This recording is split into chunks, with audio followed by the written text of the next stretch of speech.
Happy Monday and welcome to Casting the Net, Reeling in Holistic Health, where we care about your mental health and well-being. I'm your host, Coach Rice, and I want to make sure that you tune in every Monday at 8 a.m. Central Standard Time, where I have my special guest on to talk about real issues that matter most.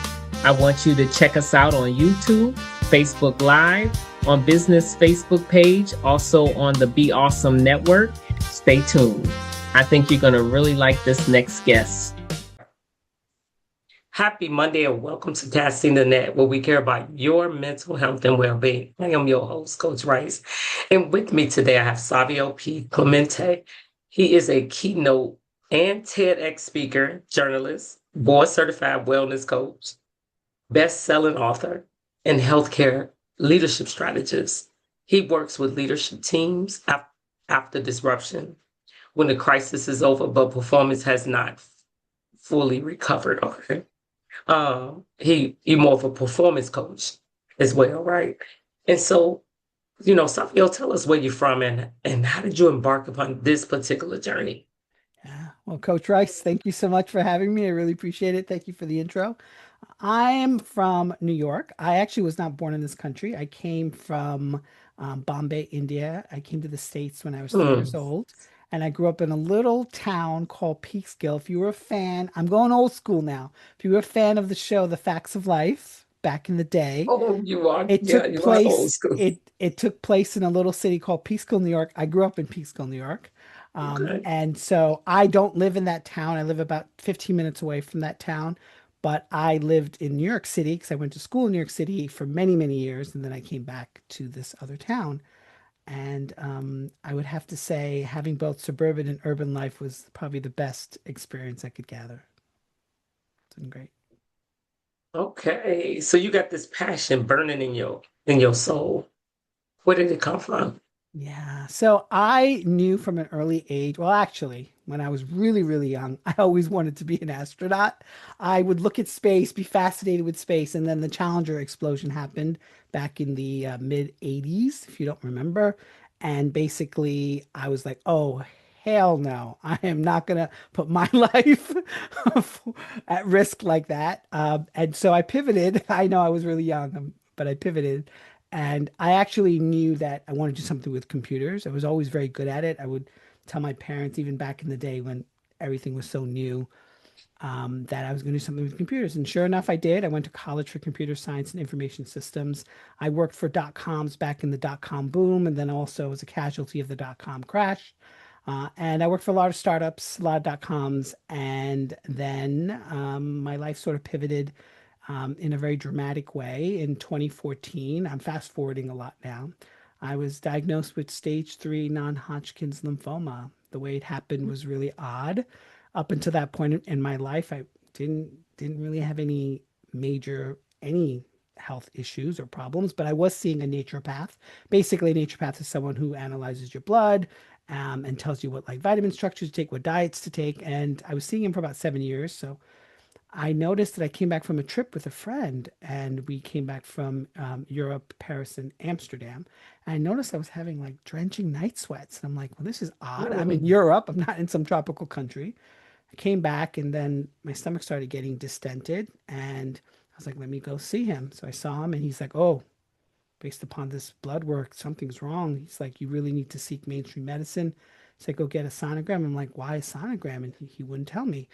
So I went to go get a sonogram. They wouldn't let me leave the office for about an hour and a half. They finally came out of the office and said to me, I needed to have a relative come pick me up and take me to the hospital. I'm like, what are you talking about? I drove here. They're like, please get a relative to come pick you up or a friend. So my dad came, took me to the hospital. Within an hour and a half, they admitted me to the fifth floor. And then I heard nurses whispering that I would be transferred the next day to the seventh floor, which they call the cancer floor. So I knew I had some form Mm. of cancer. It was only a day and a half later after I got transferred to the seventh floor that they told me it was stage 3 non-Hodgkin's lymphoma, which was a blood cancer. I was bedridden for a week because they had to put a nephrostomy tube in me to distend about 8 liters of fluid from my abdomen. So I had ascites, that's where my stomach was distended. And then inside the Okay. ascites was the lymphoma. And then about 2 days before I left, I was in the hospital for a total of 15 days. The medical director came to me. She's like, listen, we know your health history. We know you're good, but if you don't start something called R-CHOP chemotherapy, I don't know where you're going to be. I'm like, really? And she's like, yeah. And so I had to do a lot of soul searching in that moment. Usually people are told they have cancer and they have a couple of days to get their bearings and figure it out. Now people are using AI to kind of, I had none of that. This was in 2014. I had Google, but everything was just so fast. And so there wasn't really much to do. And then I fortunately did the 6 rounds. I did 1 round in the hospital and 5 other rounds of R-CHOP chemotherapy. In about 4.5 months, I got my scans and blood work, and I was told I was in remission. And I was in remission for a decade. And that was the precipitous for my path, for my major, major pivot, which was in health and wellness. Just because when you live through something like that, you can't ignore it, or at least I can't. But I also Right. knew that I had to wait until 5 years because they kept telling me after 5 years it's less likely to come back. And so I didn't want to build something and then have it all crumble. Let me ask you a question. When you heard cancer, how was your mental state? Yeah. So when I heard cancer, for me, as a person who was extremely introspective, somewhat of an introvert, although I like to jokingly say that I'm an extrovert for money. Cue Tina Turner with Dancer for Money. I'm an extrovert for money. Um, I I treated it like um, with the seriousness that it needed. But I also, and this might sound a little um, non-traditional, this answer, but I wasn't really, Coach Rice was afraid of dying per se. I was Mm, actually more afraid that I didn't live, that I didn't finish what I came here to do. I know none of us get a physical assignment handed to us, but I know what you mean. Yeah. I felt like Your purpose wasn't over. yeah, I felt like I let people down. I let myself down. I didn't do what I came here to do, although I had no idea what that was. And that's what the thing that scared me the most. And so obviously I was in discomfort, the hospital, things tied to me and all that. That wasn't great. But that kept running through my mind. And so it was only after talking to a friend and then realizing that I had to resource my own feelings about it and really figure out for myself, well, what's the best way forward? And I realized the best way forward for me was the middle way, which was saying yes to the treatment in the hospital. And then when I Okay. left, doing a whole bunch of integrated modalities. I literally threw the kitchen sink at my diagnosis and did as much research as I could back then. Wow. So how did you how did you respond to the chemo? Were you really sick? Was it really, what was that journey like? So I had one of the most aggressive chemos, which they deem the Red Devil. It's called the Red Devil for a reason. I didn't Mm, really care much about losing hair. Now I wear it as a fashion statement. I'm a two-time okay. cancer survivor, so I'm okay with the hair loss. I understand females though; it's a big deal, but for me it Yeah. wasn't. I honestly, and it's probably because of my personality type once again. I didn't really see myself as a cancer patient. Yes, my eyebrows fell off. Yes, I physically look different. Yes, my energy kind of waned, but I didn't really experience lethargy as much. I wasn't tired all the time. Okay. I wasn't throwing up. Okay. My appetite was great. Believe it or not, I can't, believe it or not, I was working out like 4 days a week. I was doing boxing and spinning while going Oh, through wow. cancer treatment. Um, And That's amazing. but I will say the 5, 6 hour chemo that you have to go does make you tired. I didn't get nauseous, but it does make you tired. And my relatives and my friends were like, "Do you want me to come?" And I'm like, "You staring at me like a zoo animal for 5 to 6 hours ain't gonna help me. I mean, thank you, but that's not going to do anything. That's going to make me more self-conscious. It's just not going to do much for me. I would rather just sleep it off or watch TV or just, you know, Right. but my dad's like, I got to help you somehow, please. And so he would pick me up and, Okay. pick me up and that's it. I treated it in two ways. One, I reframed the Okay. chemo and all that. So instead of a poison, I saw it as an elixir. In the Bible, they call it mana or life force from the universe. So I changed I reframed the whole process. Okay. And then I also decided that I was going to resource the things that I wanted to do rather than the things that were happening to me. So in other words, instead of just seeing myself Okay. as the victim, I saw myself as someone who's just going through a trial. This is So good. the fight became, I have to get through this so I can finish my work. Yes. Okay. So as as you're going through this journey, what changed for you? Few things changed. I wasn't, it's so interesting because as I talk about this with you, we're looking at about 11 years difference. And the second journey with cancer, which I didn't really spill a Which I was lot. gonna ask next. Yeah. So you can go into that Yeah. if you want. Yeah. Let me go into it just because I Yeah. think it's important. So I, received the remission status in 2014, literally 5 days before Christmas, best Christmas present I could ever have. And I was good. I would, get my scans once a year or get my, blood work done once a year. After 5 years, they said, Mr. Clemente, we love you. We really do, but you don't have to come see us. I'm like, can I just do it for my own mental sanity, please? And they're like, yeah, yeah, yeah, yeah. Of course, of course, of course, you can come. So I, did all my certifications for, health and wellness. I'm board certified. I was a writer, so I wrote a lot of pieces. So I became a bona fide journalist. All that sort of happened. And then in 2014, I came back from another trip. Now this is sorry, 2024. I came back from another trip. So this is a decade later. I was on assignment to India. I wrote about separateness, and I visited about 8 cities. So I write for a few publications. So I came back, and I was noticing a few weeks before I left that I noticed some ear fullness and some like nasal congestion. I was like, okay. So I saw my oncologist before, and I was like, he's like, yeah, everything looks good. He's like, I'll see you in a year. I'm like, okay. I'm like, oh, by the way, doctor, I am experiencing this. I'm like, I'm gonna go see my ENT. He's in the city. He's like, okay, that's fine. He's like, just tell him to, send over the stuff. We'll put it in your file. I'll see you next year.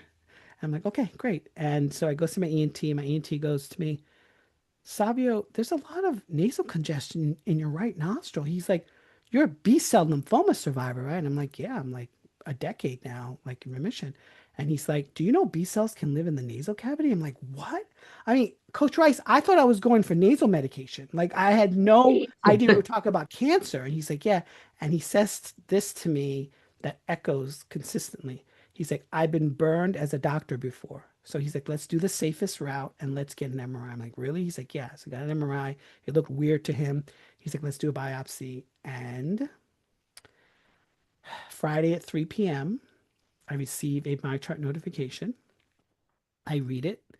It tells me that it's a aggressive, same lymphoma, but this time in my nasal Oh cavity. no. The other time it was in my stomach, and I remember asking, so this is a different oncologist because the other one retired. I Okay. remember asking him, and he's like, if it ever came back, it usually is localized. It usually comes back in the same spot. Usually, not always, but usually. So, and the next day was my 25th college reunion. People that I haven't seen in 25 years that I was emailing weeks before, months before, that I'm so excited to see them. And Right. I didn't have the stamina, the courage, or even the desire to fake it. So I never went. I just wrote a few Oh of them emails. no. I wrote a few of them emails and I just said something really pressing has happened in my life. And unfortunately, I can't attend. And that's it. Oh wow. So this journey, now that so you cancer free again. Yeah. So people don't know is that when you have a relapse, especially lymphoma, which by the Okay. way, which I didn't know, but it's the most studied cancer. That Mm. blood cancer specifically, lymphoma, is the most studied. I didn't know until I went through this process. But once you have that relapse, they call it refractory, it comes back, is it's a comprehensive healing. It's not a joke. It requires 3 day stays in the hospital to get something called RICE, RICE. Then you have to come back and you have to get a neck catheter, and you can either get a autologous, which is your own stem cells, or allogenic, someone else's stem cells. Luckily, I got my own. You have to sit by a machine for 6 to 7 hours a day. Sometimes people are there for 3 days. You can go Mm. home and come back. Mine was only one day. They have to collect the stem cells. Then you have to go back into the hospital, get something called beam, another form of chemotherapy. Then they give you back your stem cells. Usually people are in the hospital for about 3 weeks. I was there for 4 weeks because I ended up having tachycardia. Every time I would stand up, my pulse would go to like 160, 170. It was so bad one night that I had to be rushed to the ICU to get Mm. norepinephrine. I was in a quarantine room, 29 days total. I lost 26 pounds. I got out of the hospital. They did scans and blood work, and they told me I received something called a CR, which is a complete response to treatment. I don't use the word remission anymore, as you can imagine why. Right. And then my doctor said, listen, there's a clinical trial, and think of it as an insurance policy. It's an immunotherapy, which basically stimulates the immune cells. It's like you don't have to do it, but you can. It'll be about 4.5 months. My sister's like, why would you do this? And I'm like, after going through all this, I'm like, because if it ever came back, I can't do that treatment again. Once Okay. something like that is given, you can't redo it. So I'm like, I would always be thinking in the back of my mind, I should have done that last stage. I should have said yes to the clinical trial. So I said yes to it. I did it for 4.5 months, and then I did 5 months of physical therapy because a few things, once you get a stem cell transplant, literally your bone marrow is completely depleted. And wait for this, you actually get, they count the days after your stem cell and they give you a second birth date. I thought it was some woo-woo thing. And Whoa. like, no, this is considered a medical rebirth. You're an actual Wow. physically your body reconstituting. You're a different physically a different person internally now. Mm. So now I joke around and I say I have my actual birth date in the winter, and now I have my second birth date in the summer. And also with that comes the fact that all your vaccinations as a child is completely gone. Completely gone. I have to get revaccinated. So literally I'm on batch 5, and the first batch was 8 vaccinations. So I had no idea children get as many. Maybe I totally forgot on purpose. I had no clue. Right. It was insane. It was a lot. I just didn't keep up. So basically, that's where I'm at. This September will be 2 years since my stem cell transplant. So this Oh, September wow. I'll be 2 years old from a medical standpoint. From a medical standpoint. So, with that being said, what type of changes did you incur with this new bird? Yeah, a few things happened to me. So one thing is that I don't know if I can say I feel like a different person, but I can tell you that a lot has been triggered. Like the first time I had cancer, the side effects were very, very minimal, like maybe a little bit of neuropathy in my fingertips. This time I can feel it in my feet, the neuropathy. I have to be on heart medications because, they have to protect, certain aspects. So I have something there that I have to sort of, watch out for. And then also just conserving my energy levels, right? Because they So literally say, you're on medication.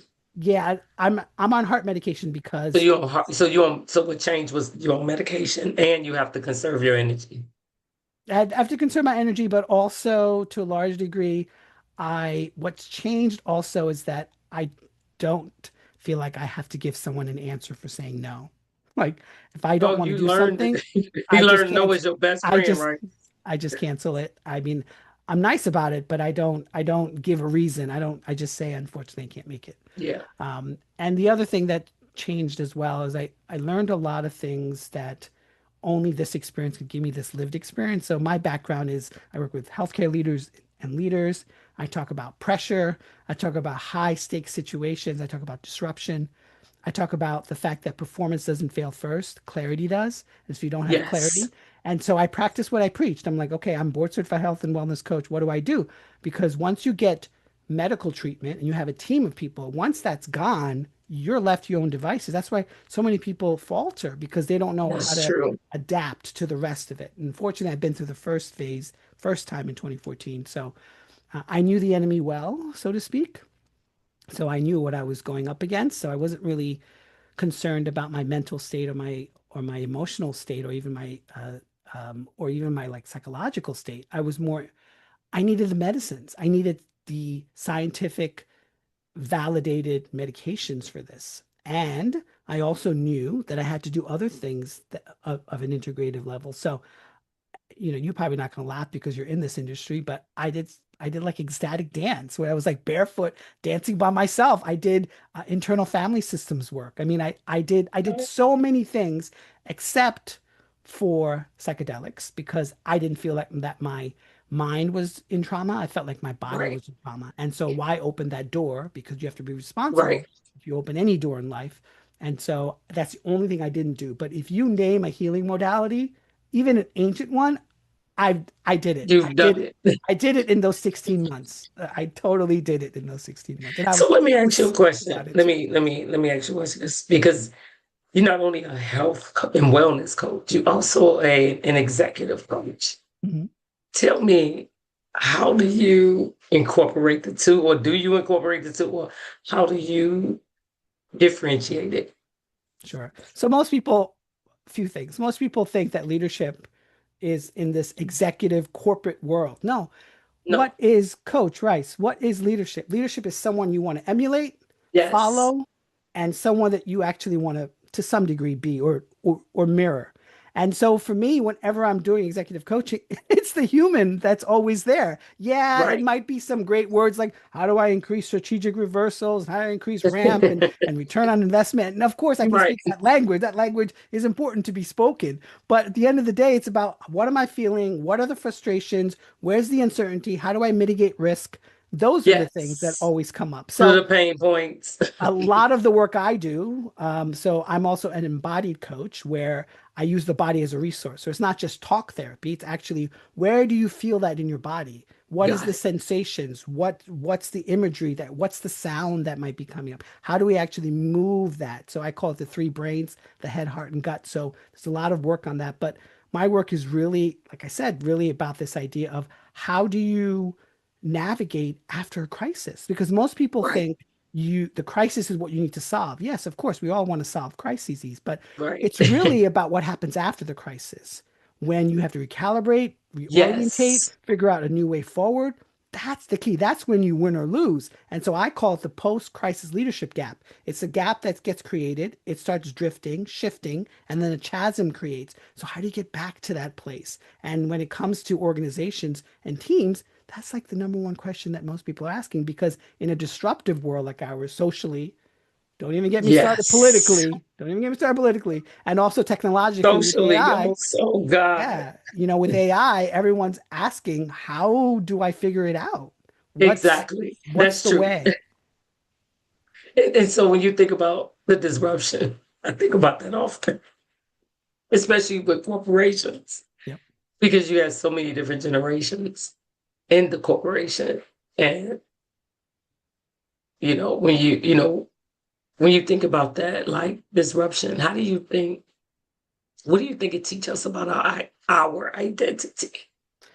Well, the number one thing that I deal with a lot with healthcare leaders, and I'm currently running an interview series with CEOs and CMOs, so they're in the trenches. It's this idea not only of pressure, but this idea of high stakes. Like it's about them, their team, their organization, and then another human being. Like that's not a Right. joke. That's a It's no lot. joke. It's And no it joke. at its cognitive overload, cognitive pressure, it creates this um uh, idealized version of themselves. It's like a mask that they just can't put down because they Right. have to have the answers consistently and constantly. They're being challenged. There's, bureaucratic, red tape. There's the whole system, the way it's sort of built. And then they're going up against something that's changing all our lives, which is AI. It's like, how do we figure this out? How do we really figure out what's happening, even politically, with regulations and how that's happening, how compliance gets sorted out? Yes. And so it's Lots of really a lot. changes. One of the data points that I was shocked at was one doctor, a CMO that I interviewed for the series, and he mentioned that the U.S. has about up to 960 billion with the B in healthcare waste in the U.S. $960 billion Not in healthcare versus. surprised. And what do you think that's a result of? You think that's just a result of equipment? No, that's human beings making ill decisions. That's decision Mhm. quality gone wrong. That is not actually figuring out for yourself, how do I move forward? And if we're talking strictly doctors, there's a reason why they often say doctors don't make great patients, because they're great at doling their expertise and their advice. And they saved my life, so they're heroes to me, but they're not really great at taking their own medicine or figuring out how to self-regulate for themselves. It's just non-existent. That is so true. That is so true. And with all of this happening, leaders get flustered. How have surviving cancer helped you lead when you're under pressure? Yeah. Well, for me, I don't think you could deal with higher stakes than what I dealt with, because Right. it's life or death. Even though, even though I say that I wasn't really afraid of dying, it doesn't really matter, right? At the end of the day, I tell people, like, if you look at my story and you look at what I've been through, you say this is really dramatic. But it could be anything in your life. It could be a Yes. business loss, a divorce, getting fired, losing your job. I mean, like a whole bunch of stuff that could happen to you. Mhm. So this, what we're all talking about is this idea of crisis and how do you handle it? Yes. And so for me, cancer really taught me a few things. One, I am really not attached to a lot of things, but I want to caution, I'm also not too detached with a lot of things. So Okay.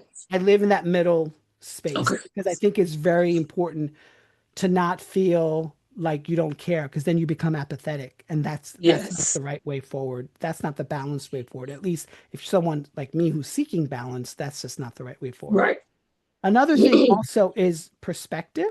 So one of the things that I did in the hospital is I use psychological distancing. So a lot of people talk about psychological safety, right? What's psychological safety? It's the idea that in your team, there's trust, there's vulnerability, and you Mhm. create that cohesion. But psychological distancing is creating that buffer. So the person that I saw in the bed with tied up with all these things, all the nurses coming every 4 hours, check my vitals, and the doctors doing their rounds. Who is that person? And who is like, my mental acuity was still there, my emotions were still alive, my psychological state was still intact. Who is that person? And so I created a little buffer, not detached, but a little buffer between that problem and the situation. And then I did something really radical. I used metacognition. Metacognition is the thinking of the thinking. So we were always told that intellect was the number one trait to have. Then we were told, no, emotional intelligence is, of course, emotional intelligence is very important.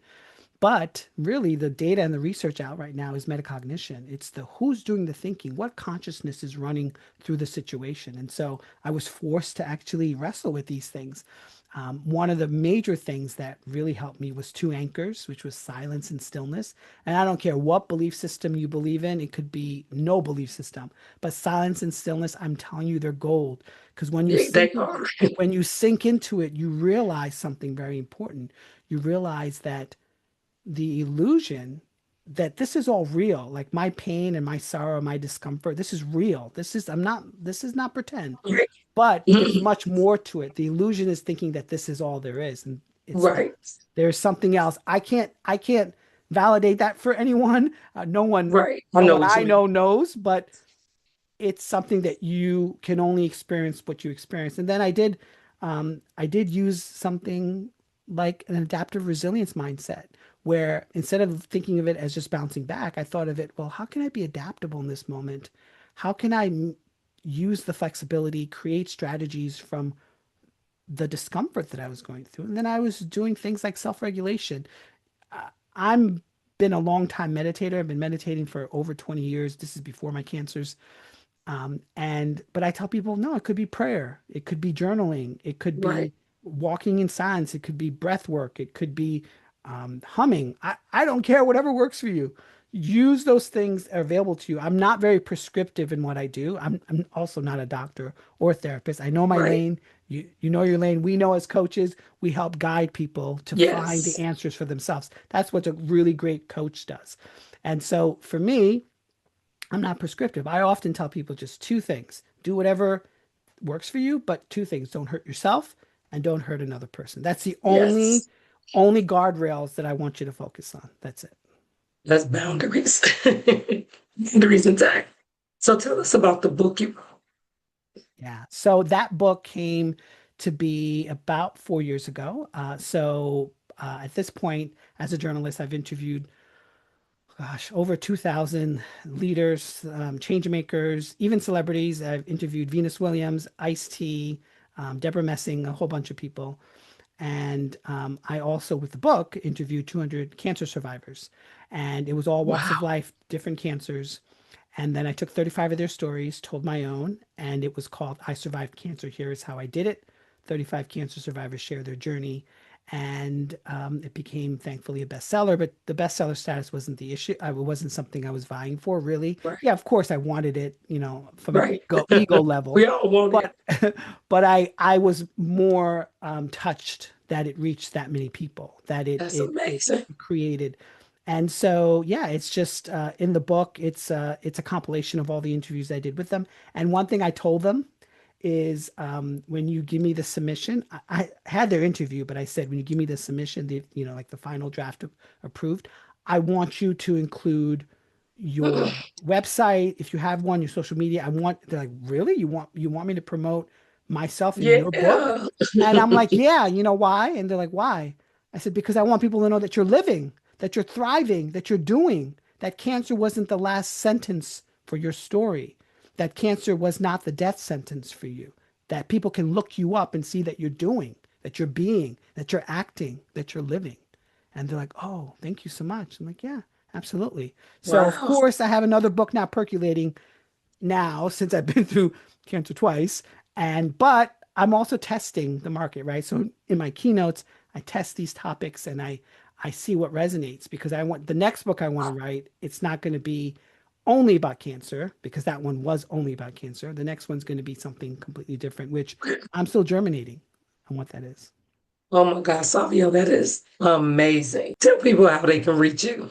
Sure, absolutely. They can find me on my website, saviopclemente.com, SAVIOPCLEMENTE.com. On there, I have my keynote work. I also have my book, and then also my coaching information if they want it.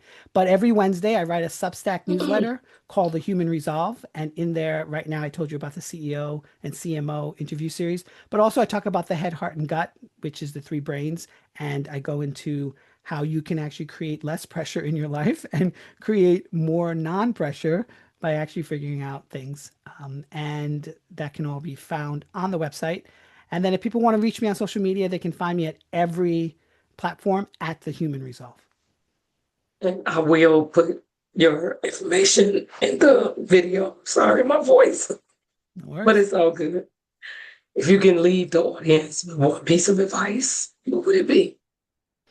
I think I would echo what my initial thesis is that performance doesn't fail first, clarity does. And people often assume that they have to fix what's on the outside, but it's always about the inside. So you got to actually resource yourself, find the clarity, use some of these tools I mentioned. We didn't talk about my TEDx talk, but it was called 7 Minutes to Wellness, How to Love Your Inner Stranger. And in there, I have a framework, like a lens that I use called the Aloha Reboot. Aloha, as we all know, means hello. So just quickly, A stands for acknowledge where you are. L stands for listening, listen to your inner self and the voices that come through. O stands for opening yourself up to this information. H stands for harnessing, make the connection, see what works, what doesn't work. And A stands for acting. Have the courage to act, because as you know, with the stages of change, it's not that people don't want to change, they don't know how to change. So they don't know if they're thinking about change, pre-contemplation in change, wanting to relapse from change. And so you need courage in order to do that. 7 minutes every day.